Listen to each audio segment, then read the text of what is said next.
vamos a seguir hablando de este capítulo 4 del Evangelio de Juan y seguimos hablando sobre ese encuentro de Jesús con la samaritana y a través de la samaritana con todo el pueblo de Samaria. A través de una persona, por una conversación, por una actitud ante una persona, todo un pueblo es transformado. Por eso hoy el sermón se llama del testimonio a la transformación. Cómo nuestra fe impacta a otros. Muchas veces tenemos en poco nuestro testimonio, tenemos en poco nuestro mensaje y pensamos que, bueno, si yo no lo hago, lo va a hacer otro, si yo no lo digo, entonces habrá otro, y Dios utiliza a personas, lo cual es auténtico, pero muchas veces es utilizado como excusa. Entonces hoy quiero que veamos el capítulo 4, versículos 31 al 42 del Evangelio de Juan.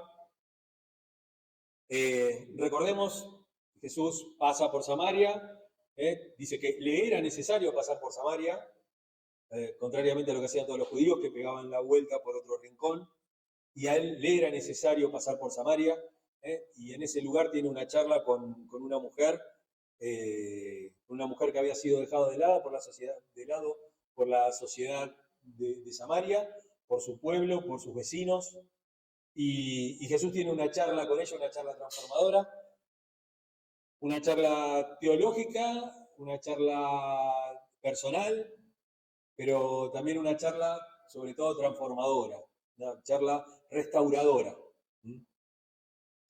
Y la mujer apenas termina de hablar con Jesús, sale corriendo a hablar con los demás y a decirles, che, ¿no será este el Cristo el que nosotros estamos buscando? Me parece que es Él. Y en esa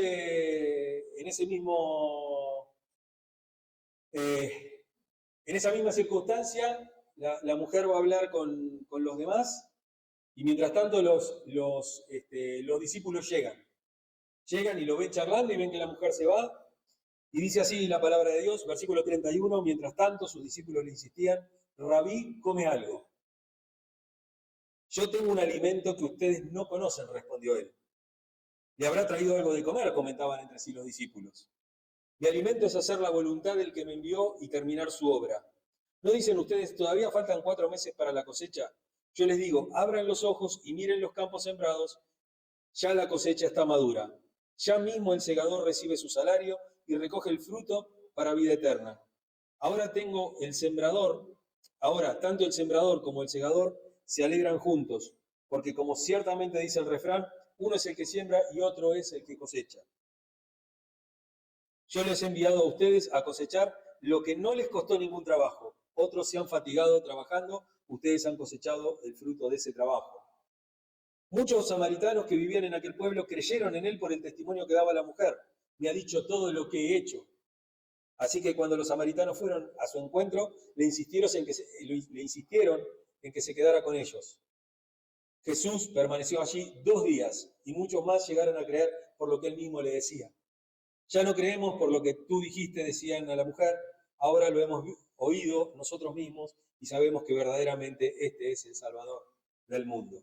El poder del testimonio de una persona, el poder de una decisión de Jesús de ir a meterse en ese lugar, a esa hora, y atreverse a conversar con una mujer que no conocía, que estaba ahí, que no era lo aconsejable en términos morales, en términos religiosos, no era lo aconsejable charlar con esa mujer. Sin embargo, Jesús se atreve a romper esa tradición y a romper eso. Y por eso decimos que nuestro testimonio tiene poder. ¿Por qué? Porque nadie está fuera del alcance de Dios. La historia de la samaritana nos muestra que Jesús puede redimir cualquier vida. Nos da también una evidencia de gracia, la evidencia de la gracia de Dios. Hablamos de la gracia de Dios, pero muchas veces no se ve, no se pone de manifiesto, parece que no existiera la gracia de Dios. Y miren lo que me pasó, una cosa muy extraña. Se ve que me quedé pensando en eso. Me quedé pensando en eso y a la noche soñé con eso. Soñé que estaba en la iglesia de Ciudadela, que estaba nuevamente estaba con el otro pastor, con Roberto y todo eso, y en una y que Roberto venía y me decía en una de esas, tenemos que predicar la gracia porque la gente está actuando por obras. Porque la gente piensa que se está salvando por obras. Esa era lo que había soñado. Una cosa extraña. Pero se ve que, porque había leído muchos libros, estaba leyendo algunos libros sobre la gracia y todo, obviamente estoy leyendo el Evangelio de Juan, el Evangelio de Juan está lleno de cosas. Pero, cómo de pronto ese Evangelio que nosotros decimos, ese Evangelio de prosperidad, ese Evangelio del vos podés, ese Evangelio del esfuerzo personal, tiene que ver con un Evangelio por obras, con una salvación por obras. Por obras de dinero, por obras de esfuerzo personal, por obras de meritocracia. Cuando el Evangelio es todo lo contrario. El Evangelio es el Evangelio de la gracia. Es el Evangelio de lo gratuito, es el Evangelio de que precisamente que evidencia, como decíamos, la gracia. Cada creyente tiene una historia de cómo Jesús obró por gracia en su vida, sin que uno haya hecho absolutamente nada, y cómo debemos compartir la esperanza. Si nosotros callamos, privamos a otros de conocer la esperanza en Cristo. Y ahí es cuando Jesús tiene esta charla, una nueva charla, un nuevo encuentro, y uno dice, ¿cómo un nuevo encuentro con los discípulos con los cuales estaba todo el día? Porque uno puede estar todo el día con una persona y tener encuentros, tener charlas significativas. A lo mejor está todo el día hablando pavadas, pero hay momentos en los cuales uno tiene una charla significativa, una charla que cambia la relación. Y Jesús tiene un encuentro con sus discípulos. Tuvo un encuentro con la samaritana, ahora tiene un encuentro con los discípulos y más adelante va a tener un encuentro con la gente de Samaria. Y Él les va a hablar sobre ese alimento que Él tiene y que ellos no saben. El alimento de hacer la voluntad del Padre. Mientras tanto, mientras Él está explicando estas cosas, mientras está explicando que verdaderamente alimentarse, que verdaderamente para ser maduros, para estar llenos, para poder ser personas no maduras, sino personas que crecen, personas bien alimentadas, personas nutridas, todo eso, uno necesita este alimento del cual habla Jesús, que es hacer la voluntad del Padre. Y Él, mientras Él le está contando esto, la mujer les está contando a otros. Los dos están haciendo la voluntad del Padre. Los dos se están alimentando y están alimentando. Y hoy vamos a explorar tres aspectos de este poder transformador del testimonio. Y primero, cómo el testimonio transforma nuestras vidas. Segundo, cómo nuestra fe nos impulsa a la acción. Y tercero y último, cómo el propósito de Dios nos llama a cosechar lo que otros sembraron. Y empezamos con el primero, el testimonio que transforma. Versículo 39. Muchos de los samaritanos que vivían en aquel pueblo creyeron en él por el testimonio que daba la mujer. La mujer da un testimonio y ese testimonio transforma el ámbito en el cual ella está. El testimonio tiene el poder para cambiar vidas. El testimonio tiene poder para cambiar vidas.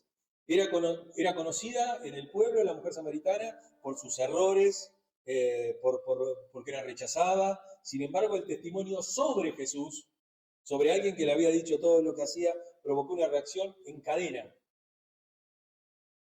Uno no sabe a dónde llega su testimonio, porque ese testimonio cambia a una persona y esa persona cambia a otra persona y esa persona es de uno en uno, es de boca en boca.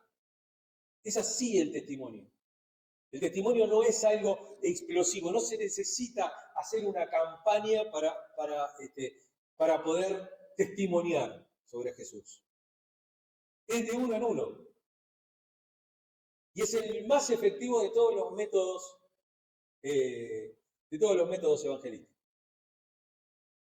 Y el encuentro de Cristo no solamente impacta la vida de la mujer, sino que la convirtió en una invitación para que otros lo conozcan a Jesús, para que otros vayan y vean a Jesús.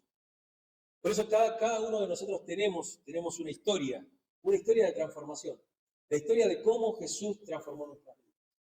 de cómo Jesús, de cómo Jesús se metió en nuestras vidas y cómo eso puede inspirar a otros a que también busquen en ese pozo, para que todos busquen en esa fuente de agua viva. Y uno tiene que tener en cuenta que testificar, que dar nuestro testimonio, que tanto se habla del testimonio, porque mi testimonio, si yo les contara mi testimonio, y hablan del testimonio, ¿no? Y hablan más de las cosas que le pasaron, porque el testimonio es porque yo era, y queda muy poquito lugar y queda muy poquita atención para contar lo que Jesús hizo. ¿Por qué? Porque uno siempre anda con, como decíamos la semana pasada, ¿no? Dejar el peso del pasado. Uno sigue con ese peso y uno cuenta lo que tiene en la mochila, en esa mochila que Jesús le sacó. Y no le cuenta que Jesús le sacó al final la mochila. Cuenta la mochila. Cuenta eso. Cuenta siempre exactamente lo mismo. Y no cuenta la historia. Que son historias nuevas. Que son historias que no solamente tienen que ver con el momento en el que Jesús me salva, sino que tiene que ver con la vida que yo llevo todos los días con Jesús. Y cómo Jesús hace cosas todos los días en mi vida. Un testimonio renovado. Y tenemos que entender que precisamente testificar es una responsabilidad espiritual. Jesús no llamó a la mujer a quedarse con la experiencia privada de fe. Dice, bueno, ahora anda a tu casa, quédate ahí tranquila. Sino que la revelación la llevó a actuar inmediatamente. Ella comprendió enseguida cuál era y la urgencia. La urgencia, porque si la mujer hubiera esperado un día más, un rato más, un par de horas más, seguramente Jesús ya no estaba más en Samaria. Pero gracias a que la mujer corrió, se fue a buscar precisamente al resto de la gente, por esa premura que tuvo la mujer de ir a buscar a otros para que conozcan el testimonio, Jesús se quedó 2 días más en ese lugar. Y vaya las cantidades de cosas que puede haber dicho Jesús en esos 2 días. No se nos cuentan, pero evidentemente hubo una transformación en ese lugar. Y todos los que han sido alcanzados por la gracia de Dios tienen el deber, es un mandamiento, el de compartir la buena noticia. Y la fe no puede ser un concepto abstracto, ¿no? Bueno, pero si vos tenés fe, entonces las cosas que no son van a ser. Entonces esa cosa rara que tenés de buscarle hasta un lenguaje evangélico y a veces tan retorcido y tan abstracto que la gente no lo entiende, que la gente no lo logra entender. Tiene que manifestarse con palabras y acciones que reflejen la obra de Dios. Jesús la llama a eso. Y el testimonio auténtico tiene un impacto cuando está fundamentado en Cristo.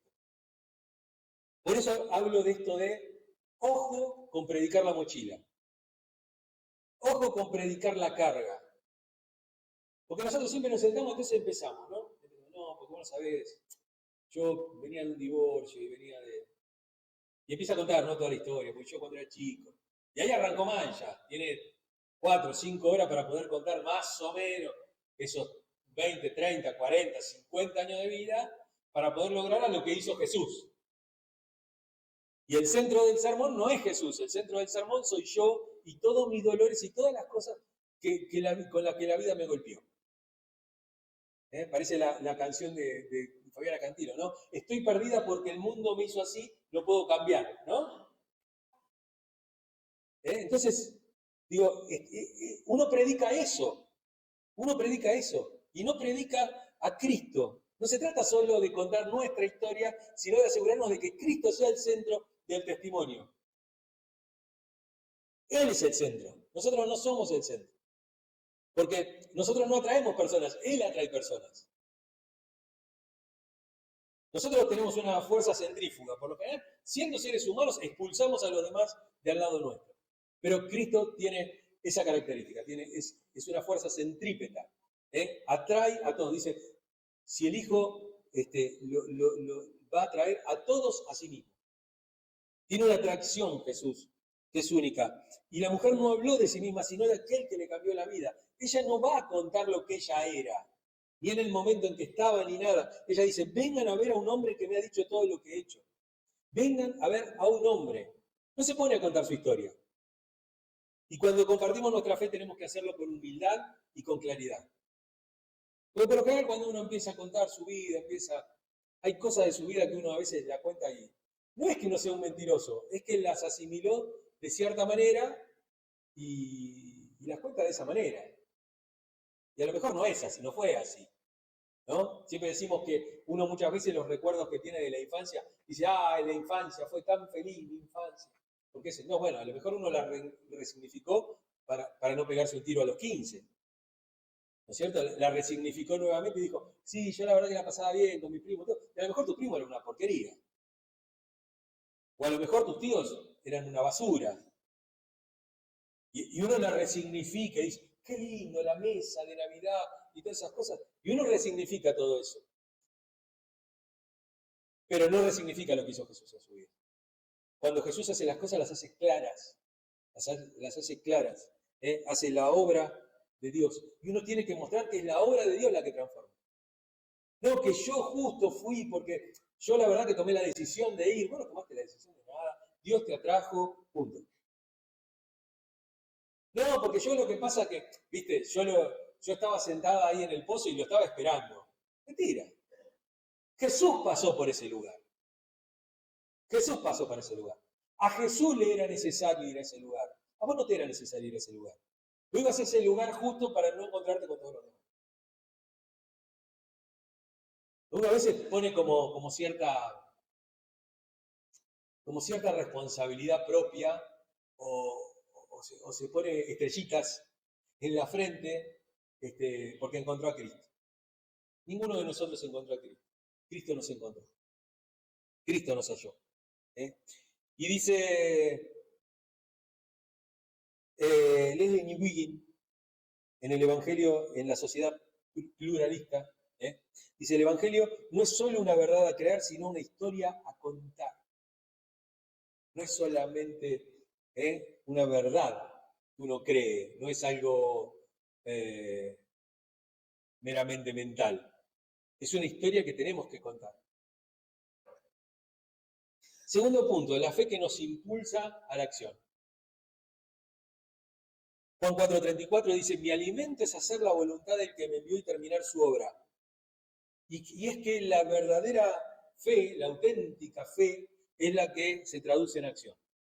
La otra es una fe muerta. Jesús usa esa metáfora del alimento, no es que come voluntad del Padre, es una metáfora, ¿no es cierto? Nadie va a ayunar y va a decir, no, voy a empezar a hacer la voluntad de mi Padre porque así me alimento.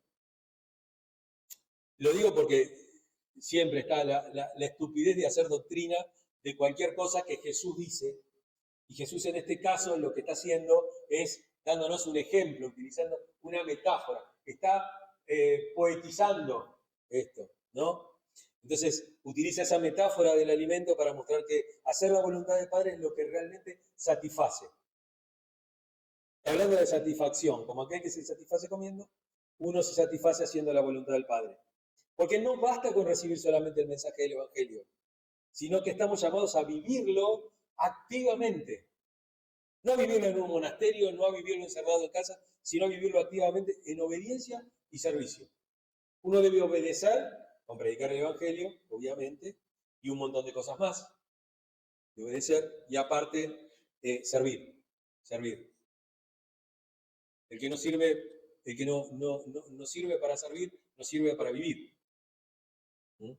Y el problema de muchos cristianos no es la falta de conocimiento, no es que no conocen el Evangelio, es que les falta la disposición para actuar con lo que ya saben, o lo utilizan mal, o lo utilizan en actividades adentro de la iglesia. El otro día se los hice escuchar, cuando teníamos el club de lectura, ¿no? A Sujel Michelén, cuando habla de esto, ¿no? Habla precisamente de que cuál es el éxito del cristiano. ¿Cuál es el éxito? El éxito no son números, el éxito no es gente involucrada en actividades, no, es vidas cambiadas. Es vidas cambiadas. Preguntémonos si estamos viendo vidas cambiadas. Y la fe que no se traduce en obras está incompleta. Santiago 17, la fe sin obras está muerta, ¿no? Y él enfatiza esto, ¿no? Enfatiza que si no hay acción, la fe no es suficiente. No es suficiente, no es una fe completa. Jesús mismo vivió la fe, su propia fe. Padre, tú sabes que me oyes. Él la hace de manera activa, sanando, enseñando, sirviendo. No deja de hacer estas cosas porque tiene fe. Él sabe, pero tiene que actuar. Y la iglesia está llamada a hacer las manos y los pies de Cristo en el mundo. Somos sal, somos luz. Tenemos que mostrar el amor de Cristo en hechos concretos. Y nuestra misión está en hacer la voluntad de Dios. Nuestra misión es hacer la voluntad de Dios, no la nuestra. Jesús dejó claro que el alimento era hacer la voluntad del Padre, no su voluntad. No es nuestra satisfacción, no es satisfacernos a nosotros mismos, es ser satisfechos mediante Cristo. No son nuestros propios planes, no son nuestros sueños, no es lo que nosotros queremos. Es alinearnos con el propósito de Dios. Y servir a Dios requiere rendición, requiere que uno se rinda a Dios, ¿no? Como ese viejo himno que dice, yo me rindo a Él, ¿no? Todo a Cristo yo me entrego, quiero ser fiel. Dejar nuestras propias expectativas y entregarnos completamente a su dirección. Y la pregunta es si estamos dispuestos a dejar nuestra comodidad para hacer la obra que Dios nos llamó a hacer, a realizar. Bonhoeffer dice en El costo del discipulado, la fe sin acción es como una semilla sin tierra, nunca dará fruto. Y el último punto es cosechar lo que otros sembraron. Y acá me voy a detener un poquito más. En Juan 4:38 dice, yo los he enviado a ustedes a cosechar lo que no les costó ningún trabajo. Otros se han fatigado trabajando y ustedes han cosechado el fruto de ese trabajo. Esto va mucho más allá. Va mucho, pero mucho más allá.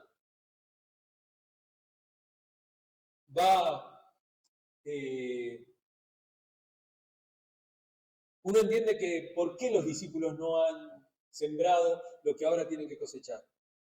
Porque durante mucho tiempo, durante muchos años, durante cientos de años, en el Antiguo Testamento todos estuvieron sembrando semillas que ninguno cosechó. Porque el pueblo de Israel cayó una y otra vez, y otra vez, y otra vez, y otra vez, y nunca hubo una cosecha. Y acá vemos esto, vemos que la obra de Dios es continua, que nunca para, pero aparte es colectiva. Lo que hablamos siempre del tema de la comunidad.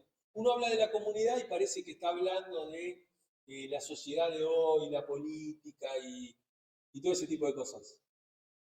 Pero el mundo, desde que es mundo, desde que Dios lo creó, siempre ha sido una humanidad colectiva, que ha sido colectiva. Nadie evangeliza solo.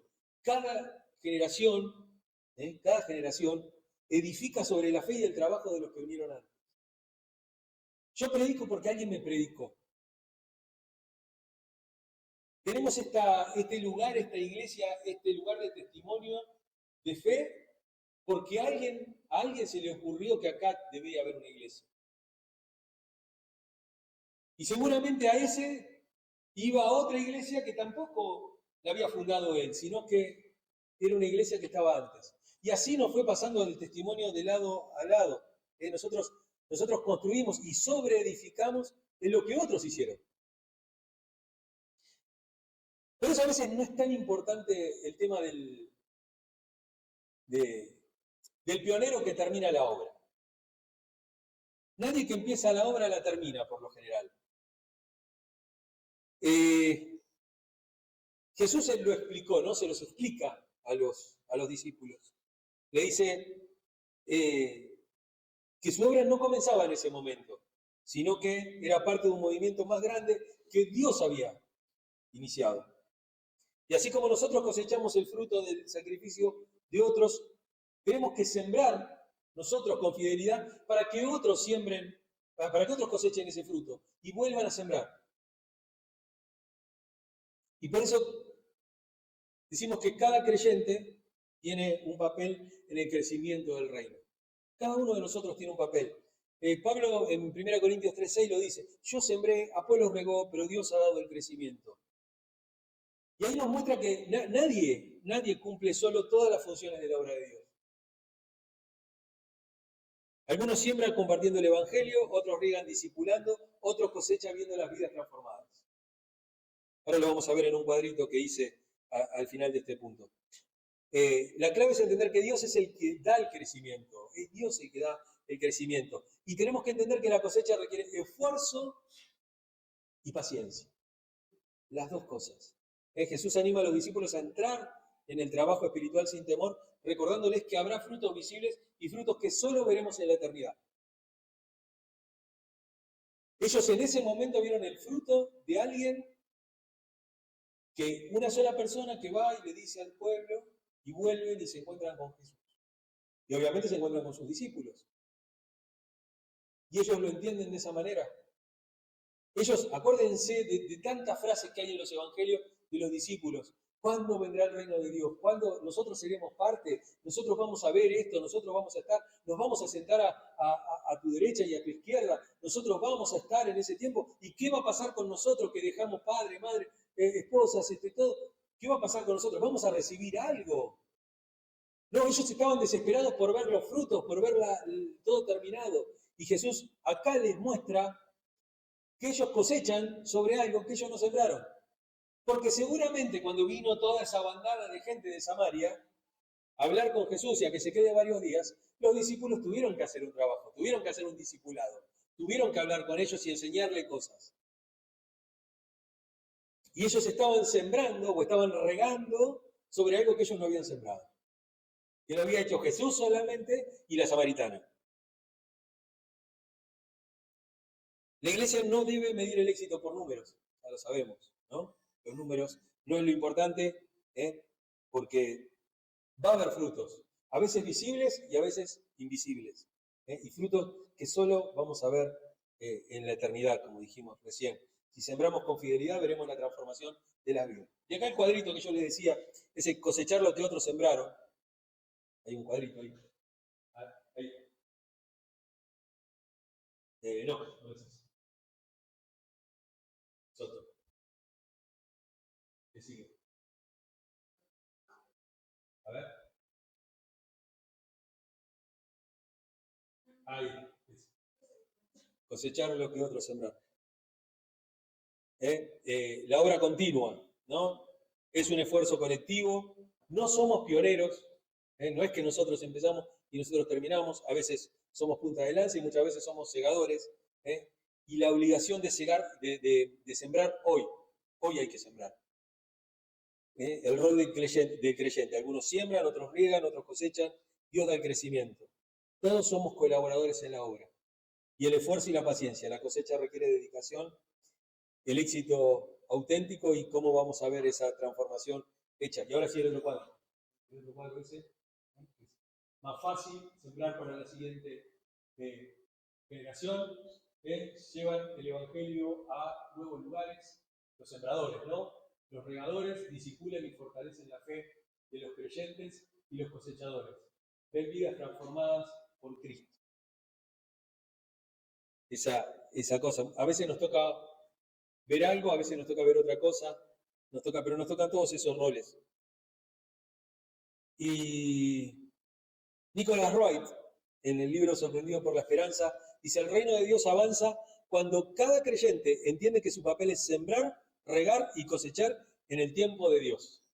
Buscar el tiempo de Dios.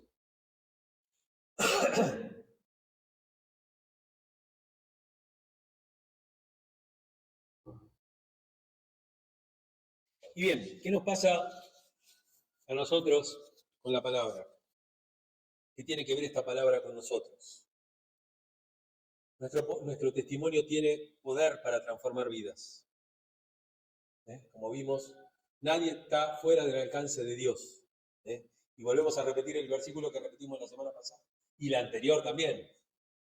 Romanos 10:14. ¿Cómo creerán en aquel de quien no han oído? ¿Y cómo van a oír si nadie les predica, no? No importa cuán roto, marginado pueda sentirse alguien. Jesús puede redimir cualquier historia. Cualquier historia. Las historias más duras las puede redimir. ¿O ustedes creen que si Judas, después de haberlo traicionado y todo, se arrodillaba delante de Jesús y le pedía perdón, no podía ser redimido? Él tuvo la oportunidad también de hacerlo. Sin embargo, para que otros conozcan la verdad, lo que tenemos que hacer es estar dispuestos a compartir el mensaje. Hablar de lo que Dios hizo por nosotros y no a lo que nosotros éramos tanto.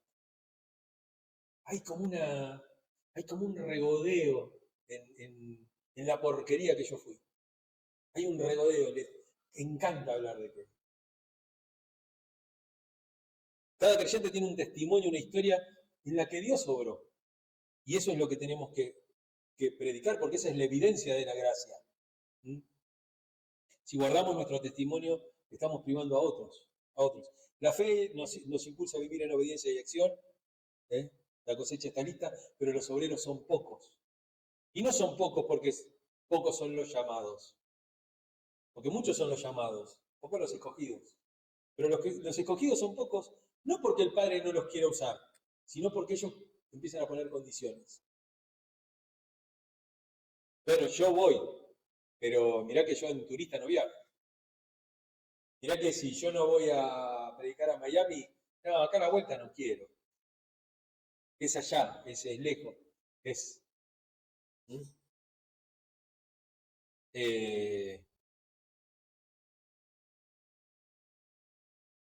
Cosa de las cuales no quiero hablar. Dios nos llama a cosechar lo que otros sembraron. Dios nos llama a cosechar. Dice Gálatas 6:9, no nos cansemos de hacer el bien, porque a su tiempo cosecharemos si no desmayamos. Y no vamos a desmayar, porque Dios nos fortalece en nuestro trabajo. Y el reino de Dios avanza porque cada generación de creyentes ha trabajado en lo que otros comenzaron. Es una cadena de favores. Algunas veces somos sembradores, otras veces cosechadores. Otras veces somos los que regamos. Algunos siembran cuando llevan el Evangelio a lugares donde nunca ha sido escuchado. Y hay veces donde vamos a predicar el Evangelio en lugares donde sí ha sido predicado y de esa manera estamos regando. Estamos abonando esa tierra. Y otros cosechan cuando ven las vidas transformadas por Cristo. Ven la vida y envían nuevamente. Siempre se da ese círculo, ¿no? Ese círculo de sembrar, de regar y crecer, de ser transformados y ser enviados. ¿A qué? A sembrar nuevamente para que otro riegue, para que otro abone, para que otra vida sea cambiada y para que vuelva a sembrar. Es un círculo virtuoso. Y tenemos que entender esto, que cada tarea es importante. Cada tarea es muy importante y no podemos desanimarnos si no vemos los resultados inmediatos. Nuestra labor no es garantizar los frutos, sino ser fieles en la misión que Dios nos ha dado. La cita final, ¿no? Del libro La misión de Dios de Christopher Wright. La misión de Dios no es solo para unos pocos, sino para todos los que han sido transformados por su gracia. ¿Fuimos transformados por la gracia de Dios? ¿Fuimos transformados por la gracia de Dios? Si tu respuesta es sí, entonces la misión de Dios es tuya. Dios te llama para una misión, para poder compartir tu historia en Cristo, para ser obediente, para tener una fe activa y la importancia de sembrar y cosechar en el reino de Dios. Dios nos ha confiado su mensaje, el mensaje del Evangelio, y su llamado sigue vigente hoy, 2000 años después. 2000 años después es tiempo de compartir, actuar y seguir extendiendo el reino de Dios en cada lugar donde vamos. Amén.